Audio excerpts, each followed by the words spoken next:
On the next episode of the Violent Professional Podcast, I sit down with Roach from Barrel and Hatchet Training Group. We talk about his company, the decision he made to separate from the military and pursue a life as an entrepreneur, and what the future holds for him and Barrel and Hatchet. If you like this episode, please leave a comment below after the episode is over.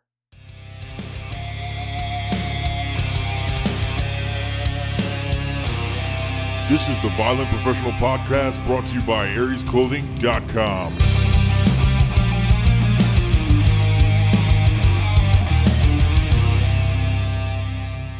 Man, I finally got you on. I know, dude. I wanted to get you on the podcast for a while, dude. And so I think people will be excited to hear from you. Respect. It's been a little bit since we actually talked on the phone. Yeah, it's been good, man. Working through house issues and then just the final, I guess, stresses of working out the last year of active duty life. So it's exciting and also scary. So going out into a whole new chapter and going the entrepreneur route. So that's kind of exciting and a learning experience. I'm learning every day. So yeah, and you're like exciting, you're at 11. You're like at 11 or 12 years by the time you get out. Yeah. That's a hard place to be because like you're like over halfway, but you know, like me, exactly. I was at 11 and I called it quits, and you'll be a little bit further. So what's the mentality behind that? Like, because I know what it is from my perspective, but from your perspective, what's the driving factor to separate at 12 years? To be honest, man, it's mainly just family. That was a big portion of it. And just being able to be home more for the wife and the kids, which is, one of those things where I kind of had an eye opener when, just being a TAC P and being a JTAC. And, my first year as an instructor, I was gone for almost a total of 7 to 8 months, just TDY and not even deploying. So just the ops tempo was just insane. And it was to the point where my wife was like, "Hey, I'd rather you be gone on deployment. And I know you're gone from this time to this time and you're coming back." But even then the ops tempo would be insane. So it's one of those things where we're just ready for a new chapter. I'm still going to keep my finger in the TAC P realm and in the guard, just because I do love the job a lot. But yeah, it's just ready for that new chapter, man, and to be with the family some more. It's probably an easy way to decide eventually if you just want to call it quits completely or continue on until you get your retirement, Yeah. And it is a hard decision. It's a big decision. And I know like right now, the DoD life is actually pretty good. It's there's a lot more money being pushed in and a lot more exciting trips and training opportunities. But, just for, myself and my family, it's just one of those things where it's like, yeah, we're ready to move on to the next chapter and see what's in store. Yeah, I think you kind of, for me at least, and like a bunch of my buddies, and now you kind of like, you kind of know when it's your time to get out. So that's where I was. I knew it was like about 2 years prior. I was like, okay, it's coming to a close, and I can't make it to 20 years. It's just going to be the hardest grind that I'll ever be a part of. If I stick this out to retirement. Yep, exactly. And I was broken, so I knew that like I would be paid, Yeah, absolutely. And it's one of those things, I mean, I hear that a lot, especially from other guys and other people I talk to, like, "Are you sure?" And it's like, yeah, man, it could be for everybody, but those last years, it would be a real struggle for me. And it's one of those things where if you're not doing something where you're just super excited every single day, like all the time, and there's a complete new opportunity. And I'm not saying that it doesn't happen, but just for me personally, it was one of those things where it was just time to move. Yeah. And I feel like if you're not able to give 100% of yourself to something, then why are you doing it? Because it could be like you're just taking away from the unit or whatever, the mission in general. You're not motivated to be there. Like you're just going to be just basically collecting a paycheck and being a pile of shit. You know? I'm not saying you are, but like, that's kind of how I felt. Like, absolutely. I was just like, yeah, it's my time's up. Exactly. And there's tons of guys, you know, I mean, I also don't believe in just completely checking out and being like, screw it. You know, I'm kind of leaving. So, and that's just something, you know, I like to do with everything, is just kind of give it a good final strong push and then go off on a good note, you know? Yeah. That also is challenging. Yeah, it is. So what about the entrepreneurship? I know you are the owner of Barrel and Hatchet Training Group, but what does that look like for anybody that hasn't seen you on Facebook or even our company promote you guys? Like, you want to tell people about Barrel and Hatchet now that you're going to be transitioning out to your new life? Yeah. So, I mean, honestly, it really started kind of on leave and as a favor to a family friend. Just had a real passion for guns and shooting and stuff like that, and training. Even in TACP, my big thing is I would put together training events and stuff like that. I just really had a big passion for it. So anyways, I did a family favor, and this guy wanted to learn how to shoot, and I love shooting. So he just asked if I could, you know, show him a few things. I'm like, sure, no problem. And I had such a good time teaching this dude, more fun than actually shooting. And just seeing his passion grow and seeing him be excited about his improvement and his skill, it was just so much fun for me that I was like, dude, even if I wasn't getting paid, I could do this for the rest of my life. Like, if I won the lottery, I would still do this, even though I was a multi-millionaire, just for free, because I loved it so much. Yeah. And so that kind of led me into, well, asking around at different people in the area who also shared a passion for it in the Tampa area. And, you know, guys at gun shops and stuff like that. And they're like, yeah, man, there's no real training center. I mean, there's a few places like gun shops that provide like basic firearms instruction, but it was nothing at the level that I was wanting to provide it. And it was also the same year that whole, the Dallas officers, those 6 officers who were killed, and the Orlando shooting. And there was just a huge amount of events that happened that year. And when, you know, with the whole police officers getting killed and that record number that was hit that year. And it just kind of gave me that driving force. I was like, dude, seeing the level of proficiency that most patrol officers get, it was honestly kind of sickening. And, so I wanted to be able to provide, you know, those officers that training, and also the everyday civilian, because, you know, good training, because every training company I feel like out there is tailoring to the SWAT department or the special department or, you know, special operations in the military. And I'm like, but who's worried about the patrol officer, the everyday guy that's out there jobbing it and working those terrible shifts in the worst part of the neighborhood, and, or those civilians that have to go out day to day that don't have any type of either life-saving training or even training on situational awareness, you know, a mindset type thing. Yeah. So that was a big drive for me to kind of go out for the common guy, the common man, I guess you could say, and provide to him that skill set, at least to protect him, his family, or his fellow officers out on the job. That's awesome, because you don't really see that kind of, you know, on Instagram or any social media, you don't really see like, you know, the average Joe. It's mostly like the companies are trying to promote themselves to be something different, you know, like not the common man type of training, you know, just like you're saying. Absolutely. That's absolutely awesome. Yeah, it was also one of those things. We had a good friend of mine. He became a police officer in Charlotte, and he was just telling me about their training regimen, which almost didn't really exist. Yeah. And not bashing on Charlotte PD. I'm sure they have a great training program, but their firearms training and different things like that, they're just, you got a cop that works 12-hour shifts, and he doesn't want to spend that extra time going to the range. He wants to go home to his family. So, or the courses that are available are too expensive. So he was like, dude, there's a huge deficit. Guys, like, there's even officers that weren't knowing how to set up their belt properly, like had method of setting up their gear to a way that made sense for them. It was just, they kind of looked at the other guy and kind of went off of him.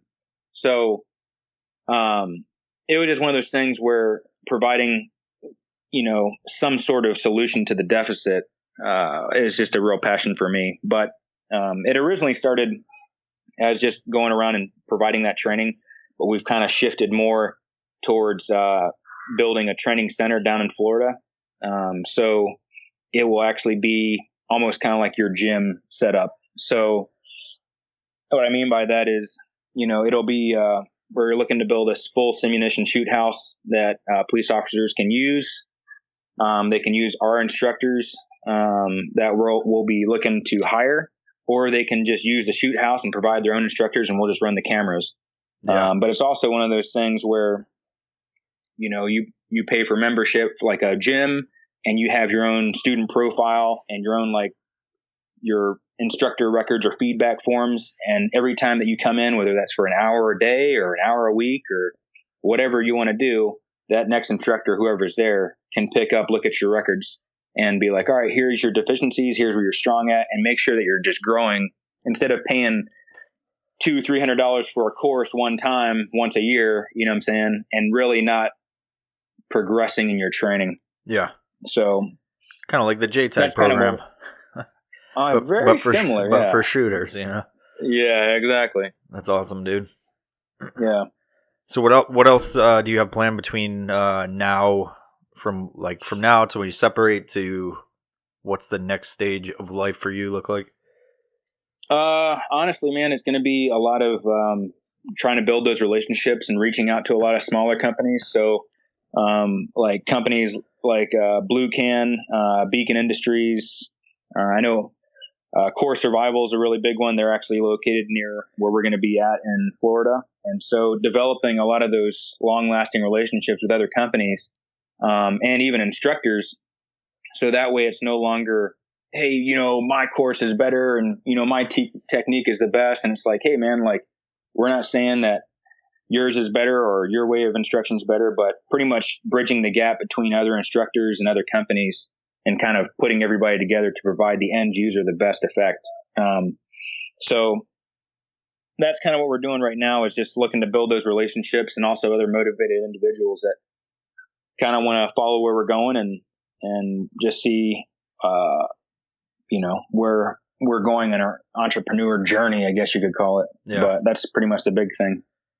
Well, man, I will follow you anywhere. Thanks, Hate Mike. to see you go. Love to watch you leave. Yep. Yeah. So let's talk Thug Nugget, Thug Foo, Sucker Free. The Sucker Free term came, honestly, there's this movie that came out in the 80s called I'm Gonna Get You, Sucker.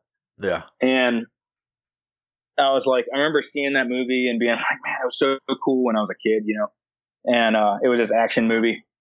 And I was just like, man, nobody wants to be a sucker. So I guess, it's just sucker free, just be sucker free. That's really honestly how it came out. And the Moon Thug thing came out with, I'm always talking about, be a thug and all this stuff. And pretty much like how, honestly, I think of the TACP career field, everybody's a freaking thug. And so I was like, well, we mostly operate at night, so why not just combine it and make it a Moon Thug? Moon Thug. So that's honestly how that came from. Yeah. Cool. Yeah, it's some of the Instagram tagging and branding going on. Yeah. Honestly, man, I thought of Moon Thug and I'm like, man, that's such a silly term, and it just blew up. So yeah, people like it, especially it goes with the pictures of the green eyes that you put on there. Yeah. And I honestly started throwing the green eyes on there. I wasn't trying to take from Green Eyed Devils, but I was like, dude, I'm so tired of seeing everybody data mask with these just like a blurred face. Like, let's throw a little something on there. Like, everybody does that. So like, I just started putting green dots there. Everybody's doing that to everybody. It doesn't matter. Show your face. It doesn't matter. I won't see your face. Yeah. Like, it doesn't matter. The terrorists are gonna facial recognize you. No, they're busy like butt fucking each other. I mean, like, Iran's not going after you. Doesn't matter. Yeah, I know.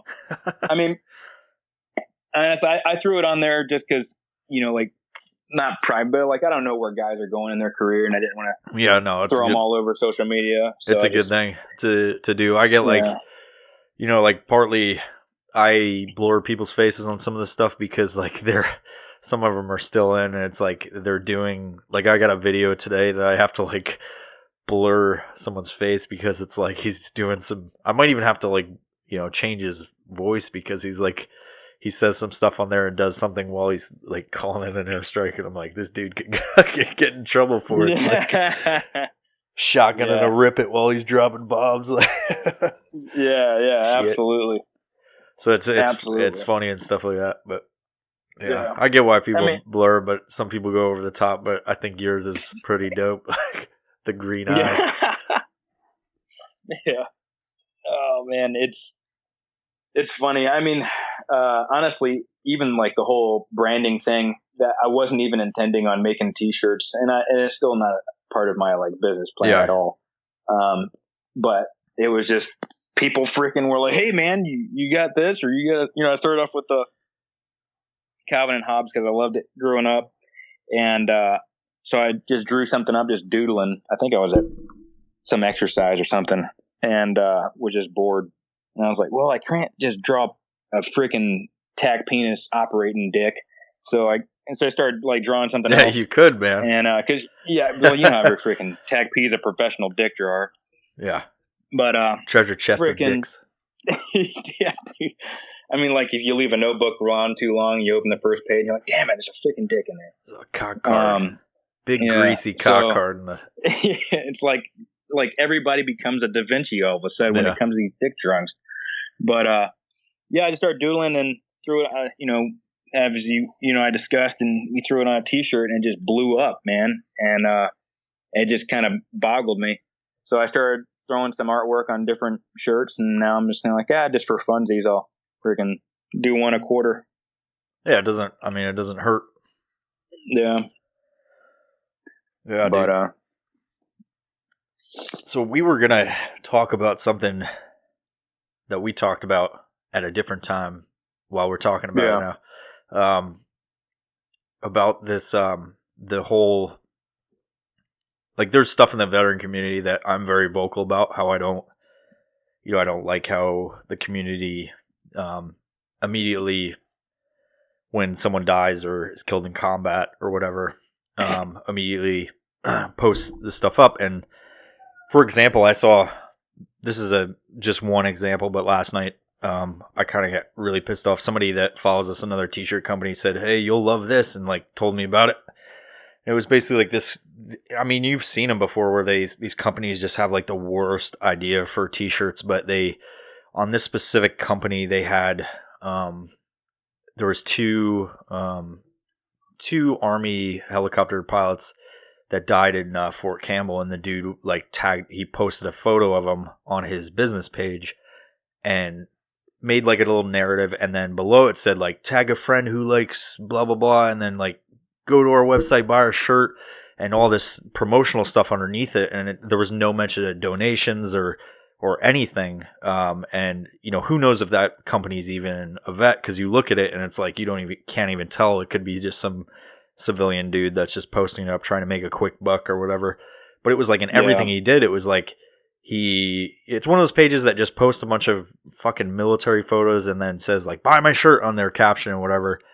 And they have a bunch of following, and they grow really quick to like, hundreds of thousands of followers, and then they sell t-shirts. It's like a standard business model that some of these companies do, but it kind of makes me sick with the fact they posted those dudes up that died, and then they're profiting off of it, and then there's stuff like that I can't really stand, and that's why I don't post any photos of anybody that dies or whatever. But one of the things that I wanted to bring up and why we were going to talk on here is like, I told you about this one thing that bothers me in the community, that the community does, that nobody really knows. It's a hard thing for people to understand that happens, but once you kind of realize, it's like, what is it, the blue pill or the red pill? Like in the Matrix? Yeah. It's like you took whatever that color is. What is it, the red pill? Your eyes are open? I think you got it right. Yeah. So it's the like Matrix pill. Yeah. So like your eyes are open in a sense, and I think that's what kind of happened when I was talking to you the one day about a fundraiser that was happening. I'm not going to say names, but it was, I mean, I won't say specifics just to keep the air clean and nobody gets pissed off at this thing, but there was a tragedy that happened where a bunch of people died that were special operators, and the immediate thing was to raise funds for this thing, but for the families and whatever through there. But it's kind of like everybody does that. They immediately jump onto the bandwagon of, let's raise money, let's raise an arbitrary amount of money and immediately do it because we're going to help the family. Right. But these companies do it I don't think they really realize, and this is where like I kind of, myself and a bunch of the other dudes at our company kind of realize, like, if you do that and then you say, like, you post a memorial photo, you post anything, and there's no, like, you have people that look at your page and go, those guys are awesome, they support the veteran community, and I'm going to go buy t-shirts from it. But a lot of these companies just post photos and they don't donate any money or do any fundraisers or whatever. So, like, there will be people that die downrange or in training or whatever, and then people are buying their shirts. So essentially they're profiting off the loss of these people, and they're taking, money from that situation, just profiting off the death of people. Anyway, I'll let you talk on that from what we talked about the other day. Yeah. I mean, it is eye-opening, and it's one of those things where I feel like there's a lot of people that have the best intentions. And it's one of those things where it's kind of think before you talk or act or whatever, and put some thought behind it as to why and what the real purpose is. And also the after action of the result, or like what happened, So like, am I at any point benefiting off of this fundraiser, through the success of my company? And is that somehow, linked to this person's death? So it's one of those things where, man, and it's a very tricky and touchy subject, but it's one of those things where I think that there's organizations out there and there's foundations, like you've got, different associations that are meant, their only purpose in this world is to provide help for the families of the fallen or fallen of a specific career field or group. I think promoting them specifically, if there is going to be something like that, where you are wanting to somehow, donate or something like that, do it discreetly and figure out a way to do it without any benefit. Because at the same time, like I said, these associations, you could do fundraisers for them, or, relink to, hey, if you want to figure out how you can help, go to this association. They're the primary, benefactor for helping relieve this family through this tragedy, and figuring out a way how, I guess, you're not benefiting off of a loss. Yeah, I think is a big thing. And it's one thing, honestly, I think it's one thing where I think it should be open up to more dialogue as to the best way, or TTP, to do it, because it's one of those things where I don't think a lot of people think about it. Now, there's some people who are just criminal on it. Yeah. Agreed. Who just do it strictly for the benefit, and there are no proceeds or anything. And honestly, in my opinion, if that happens, I think honestly, if you're going to do something, make 100% of your proceeds go to the person's family. Yeah, I agree. If you're making a practice of doing this 10% bullshit, like I tell somebody, I think maybe you or I tell people, just people in general, when I see a fundraiser and they're like 10% of proceeds, and this is like a t-shirt company, so this is like what I know about it. Sure. And you're doing 10%, that is disgusting, because that means that 90% of proceeds is going into your pockets. Yeah. And proceeds, for people that are so unaware of what proceeds are, it's after all the bills are paid, after all your employees are paid, after everything is paid, it's the remaining amount of money that is left over from the product. So essentially, you're giving peanuts to this cause. And there's a lot of people, there's a lot of companies that spring up all the time, like with the 22 movement and all this stuff, like where they do a company. It's like, why are there so many suicide awareness companies coming out right now, and they donate 10%? Oh, because it's profitable, because people will throw money at those things to raise awareness. But what is awareness? It's just making people aware of a situation, but it does fucking nothing unless they're taking that money and going to lobby to Congress, or, donating more than just 10% to an actual legit organization that speaks on Capitol Hill, or any of these organizations that can actually help out. So I think, like, on that, you have to anybody that's listened to us, maybe you can reevaluate who you're supporting now, because 10% of proceeds or anything that's less than 100% is really, it's kind of disgusting if you ask me. Yeah. And there's even been other companies that have, guys that have talked to me and, voiced their frustration also. But I think that also branches out to, social media pages that do the same thing for like, hey, I'm not even in the military, but I want followers. So I'm going to post a bunch of pictures of dead guys and dead operators who made the sacrifice just to gain popularity or to see their Instagram page or social media page explode. And I'm like, after a certain amount, if you're at any point, like, one, I think that's wrong in the first place. Yep. But two, if you're using that at any point to try and sell it or to build that page up and then sell it for money to somebody because you have a follower base, like, dude, that's absolutely criminal.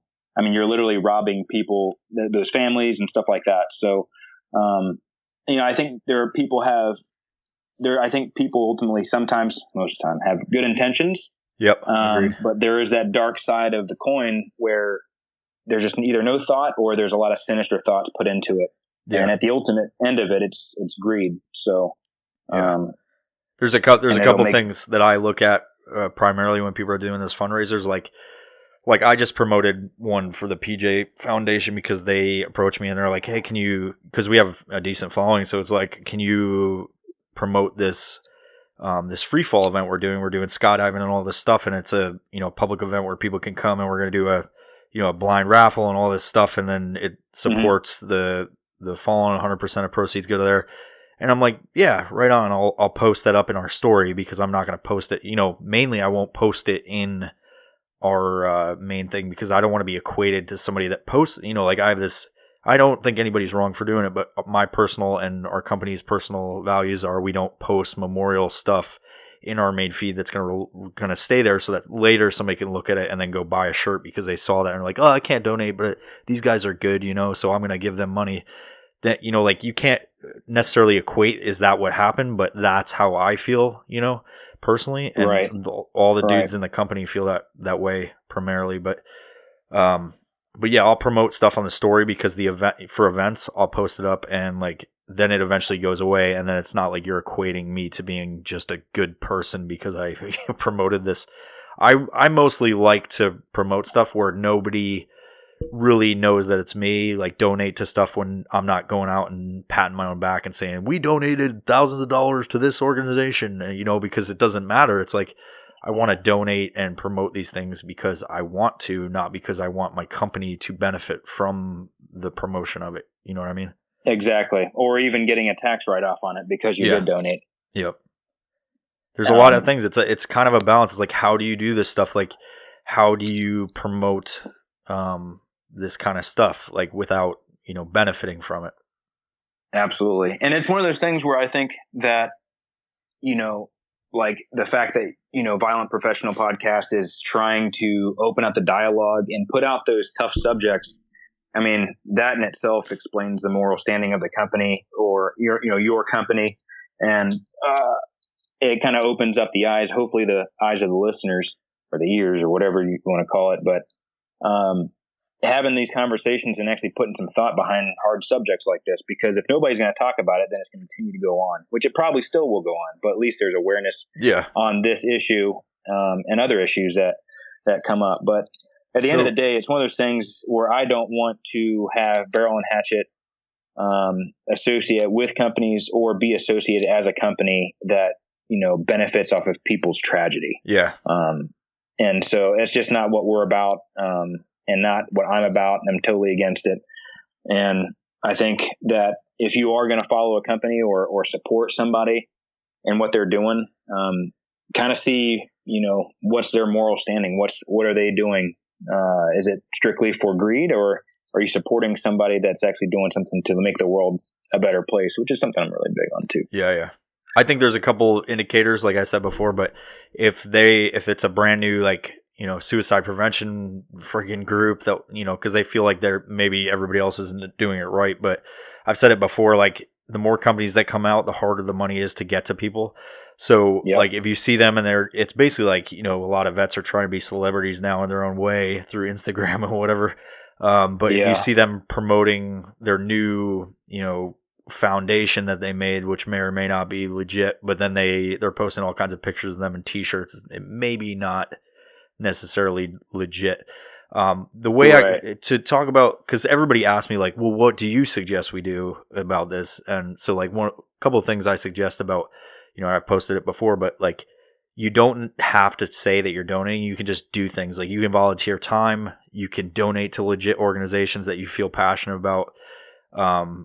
And people ask me who I feel passionate about, and I'll tell them if they ask. But donate time, donate resources, and the main thing is you never have to, pat yourself on the back to the public.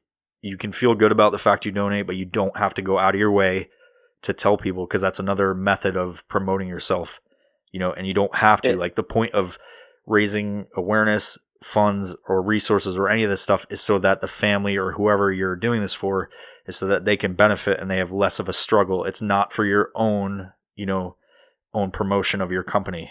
You know what I mean? Exactly. Yeah. Yeah, it is. I mean, it's almost, I think it's one of those things where it reminds me of like, don't be the YouTube guy that you videotape yourself giving money to a homeless guy.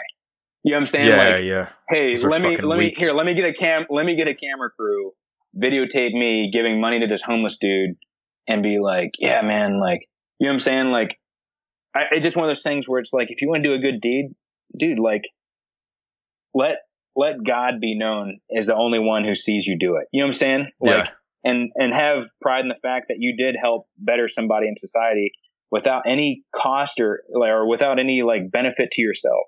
Yeah. One, you're going to get more satisfaction as a human being for doing the right thing without having to show it to everybody, because, you're doing it out of the goodness of your own heart, not with any other intentions. And I think it's one of those things where we're so bent on like, hey, let's publicize, like, is the world really that bad of a place that we have to like videotape ourselves doing good deeds? You know what I'm saying? We can't just do it discreetly. Yeah. And I personally can't stand those stupid YouTube videos where people do that anyways, but you know what I'm saying? But like, you should take those people and like make them do a prank where they dress up like clowns and then they get shot by some random person after that. Yeah. It's just one of those things where I'm like, I have respect for the police officer or that person who like somebody else recognizes them for something like, hey, like the police officer in New York, I think it was a couple years back, didn't go to a news, like didn't make, like just saw a dude that needed some shoes. It was freezing out and the guy had no shoes and he didn't know that anybody was watching, but he did it because he was a good person. You know what I'm saying? Like he bought this man some shoes and gave him a coat, and like he did it without any intentions of gaining publicity or anything like that. Now it happened as a side effect of that because he had no idea, but someone else saw it and decided to make it, make his actions known, which is fine. But the thing is he did it out of the goodness of his own heart without any, what you call it, freaking benefit for himself. Yeah. If that makes sense. So, and that's how it should be, man.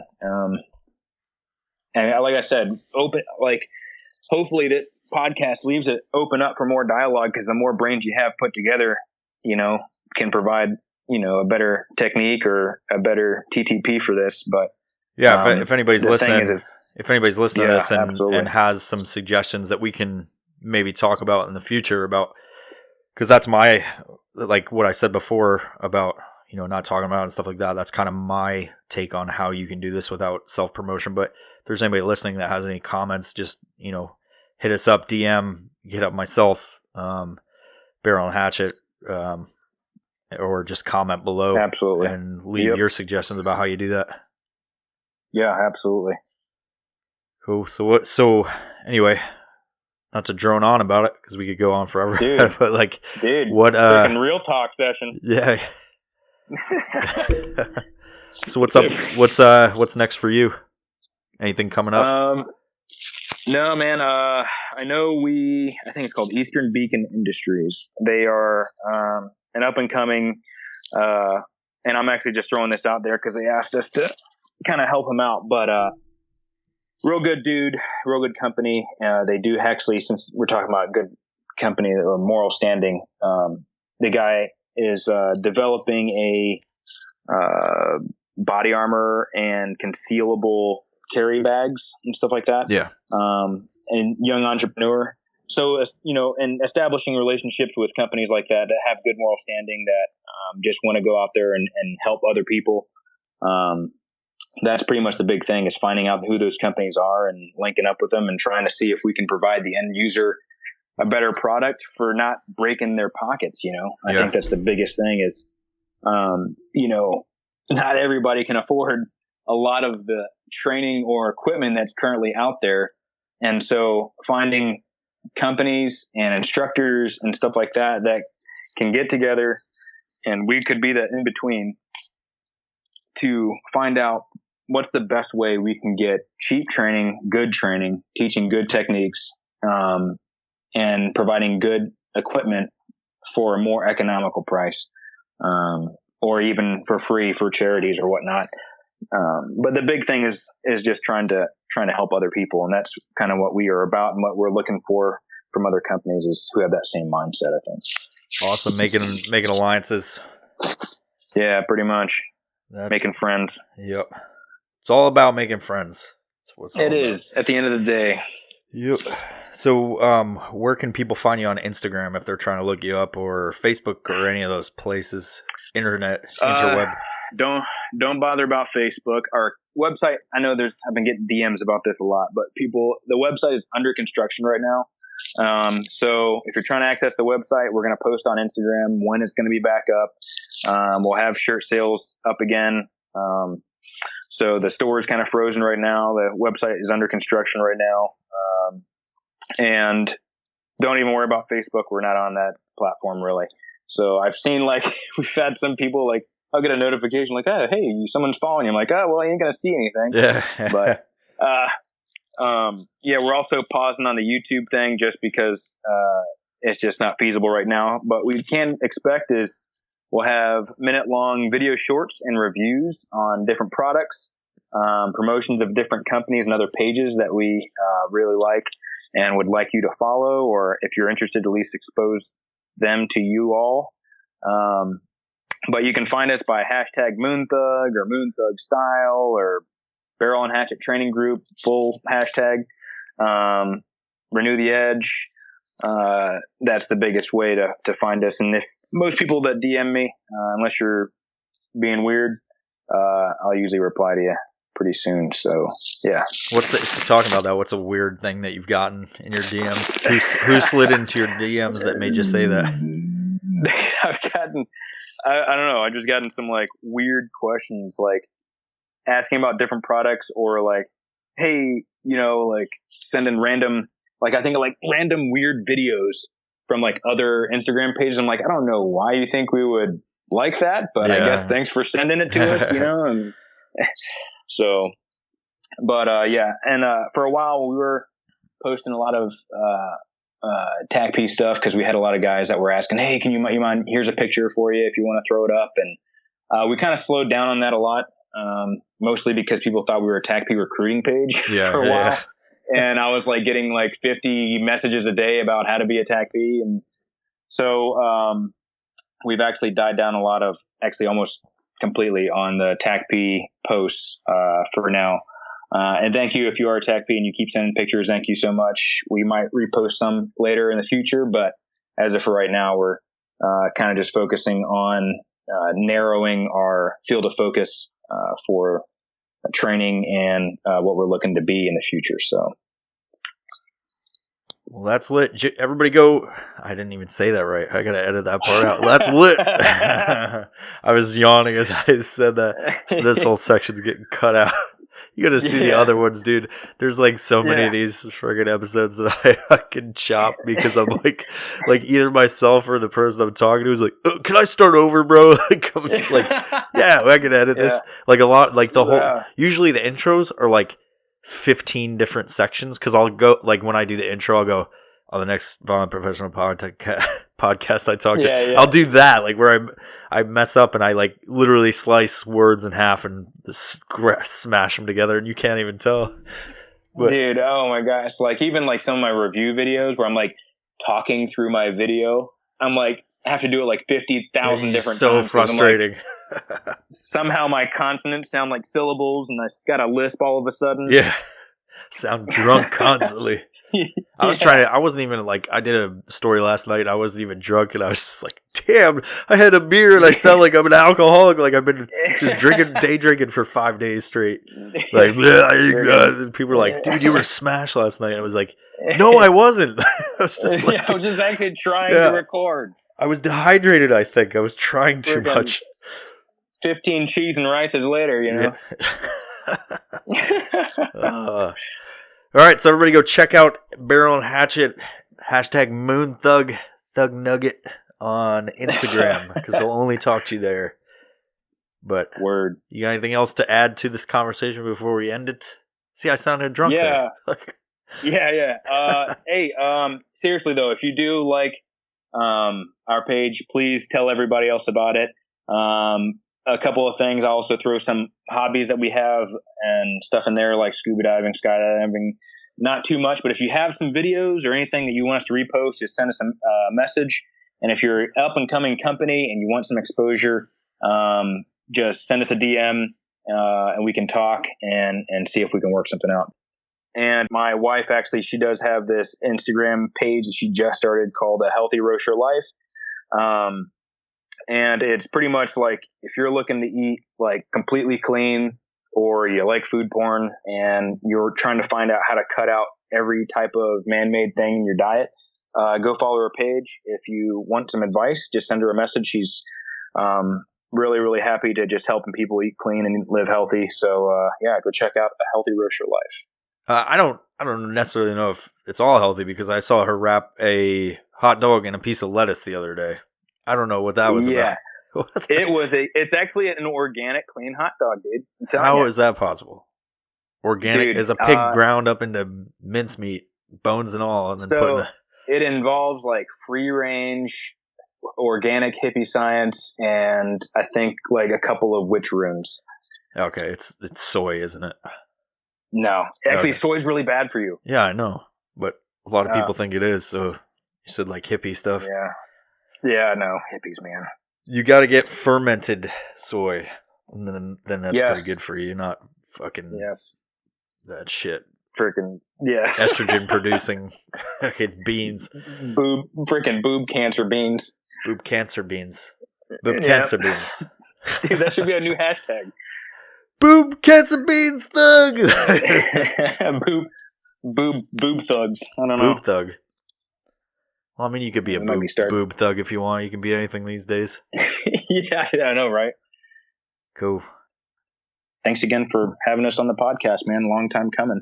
You said us like there's more than one of you. You're a little bit crazy. Yeah. Having us on the podcast. That's me and my imaginary friend. Dude, no, because like I talk about this to people. You say it's like it could be just me in this room, and I'm like, yeah, we think about this like. Are you talking about the business and yourself? Me and my co-owner, I guess. Yeah, which would be you and your wife. Yeah. Cool, man. Well, we'll talk to you next time. See ya. All right, brother. Later.